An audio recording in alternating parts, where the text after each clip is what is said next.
নমস্কাৰ বন্ধু বান্ধৱীসকল, মই মধুনাথ। আজি আপোনালোকৰ সন্মুখত মই এম নামৰ মানুহনো কেনেকুৱা সেই বিষয়ে আজি আলোচনা কৰিম। ঠিক আছে, যে আপোনালোকে শুনি থাকক এম নামৰ ব্যক্তিবিলাক কেনেকুৱা হয়। নামৰ প্ৰথম আখৰ এম হ'লে মানুহজন স্বাধীনচিতীয়া হ'লেও হিচাপী হৈ থাকে। এম নামৰ ব্যক্তিবিলাক স্বাধীন হয়, কিন্তু তেওঁলোকে হিচাপ কৰি চলে, মানে হিচাপত খৰচ কৰে। তেওঁ উন্নত সৃষ্টি শক্তিৰ অধিকাৰী হয় আৰু স্মৃতি শক্তি এওঁলোকৰ প্ৰখৰ হয়। এওঁলোকৰ মনত ৰখা শক্তিটো বহুত ভাল।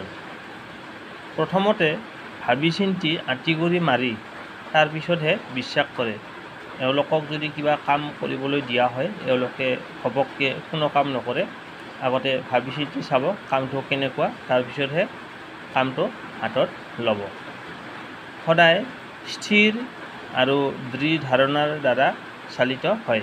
এম নামৰ ব্যক্তিবিলাক ধীৰ স্থিৰ হয় আৰু গহীন গম্ভীৰভাৱে পৰিচালনা কৰে, তাৰপিছত কামত লাগে।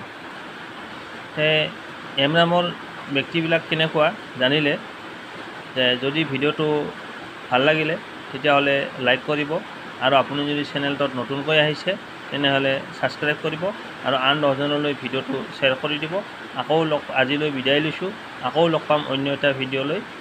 ধন্যবাদ।